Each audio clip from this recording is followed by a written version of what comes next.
কোটি চাটা চাকর বাকর ভাতাজীবীদের নিয়ে ফুর্তি মারাচ্ছেন দীঘাতে, এতগুলো ধ্বংস হবেই।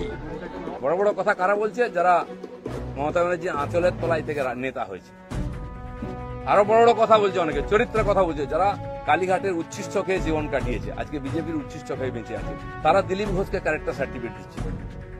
যারা 4টে বিয়ে করে 14টা গার্লফ্রেন্ড রাখে, রাত্রের জীবন একরকম, দিনের জীবন একরকম, তারা দিলীপ ঘোষকে ত্যাগী ভোগী বলছে। আহাম্মক।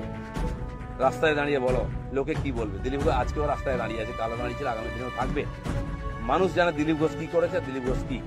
আমার মন আর মুখ এক। আমি পর্দার আড়ালে কথা বলি না, কোন নেতার সঙ্গে বন্ধ ঘরে মিশি না, আমি সে যেই নেতা হোক। আমি চৌরাস্তায় দাঁড়িয়ে কথা বলি, ক্যামেরার সামনে কথা বলি। এটা দিলীপ ঘোষ। তাতে যদি কারো কষ্ট আমার কিছু করার নেই। দিলীপ ঘোষের মিশন ঠিক আছে, দিলীপ ঘোষ পাল্টাবে না, নীতি পাল্টাবে না। দিলীপ ঘোষ বাংলায় পাল্টাতে এসছে, অর্ধেকটা হয়ে গেছে। যারা কোনোদিন পার্টির জন্য কন্ট্রিবিউশন করেননি তারা বুঝবেন না বিজেপি কি, দিলীপ ঘোষ কি। সেই জন্য কষ্ট পাওয়ার কোনো কারণ নেই। দিলীপ ঘোষ আছে, দিলীপ ঘোষ থাকবে যতদিন পার্টির প্রয়োজন হবে। যে কর্মীরা আবেগে ভাসছেন, আবেগে ভাসার সময় নয়। যদি সত্যি সংকট আছে লড়াই করুক। আর বিজেপির কর্মীদের উপর আক্রমণ, হিন্দুর উপর আক্রমণ ভারতবর্ষের প্রথমবার হয়েছে।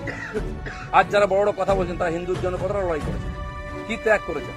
4 পয়সার ত্যাগ নেই। বিজেপিতে কামাতে এসছেন, কামানো কমে যাচ্ছে। আমি দোকান সাজিয়ে দিয়েছিলাম 77টা এমএলএ দিয়ে, 1 ডজন এমএলএ আজকে নাই কেন? এমপি কোথায় গেল? জেলা পরিষদ সমিতির প্রধান চলে যাচ্ছে কেন? জবাব কে দেবে? 21-এর পর থেকে বিজেপির নাম ছিল।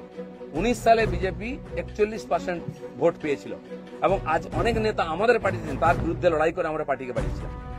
অনেকে প্রশ্ন করছেন, 41% ভোট আর 121টা বিধানসভায় আমরা লিড নিয়েছিলাম। 5 বছর পরে 24 সালের ইলেকশনে সেই ভোট 39% নেমেছে আর 91টা বিধানসভায় আমরা লিড পেয়েছি। পার্টি এগোচ্ছে না পিছোচ্ছে?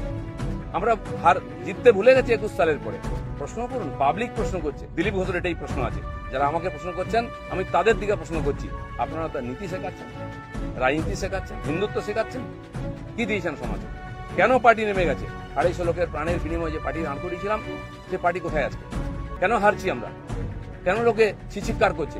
আর এই দালালরা যেদিন থেকে পার্টিতে এসে বিজেপির গন্ধও চলে গেছে, বিজেপির স্বাদও চলে গেছে। লোক বিজেপির ভরসা করতে পারছে না।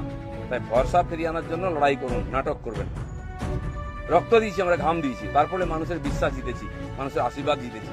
দিলীপ ঘোষের তো লড়াই জারি আছে। আপনারা ঠিক করুন কে কোন পার্টি থেকে লড়াই করবে। দিলীপ ঘোষ পার্টি পাল্টাতে আসেনি, পশ্চিমবাংলায় পাল্টাতে এসেছে। ধন্যবাদ সবাই।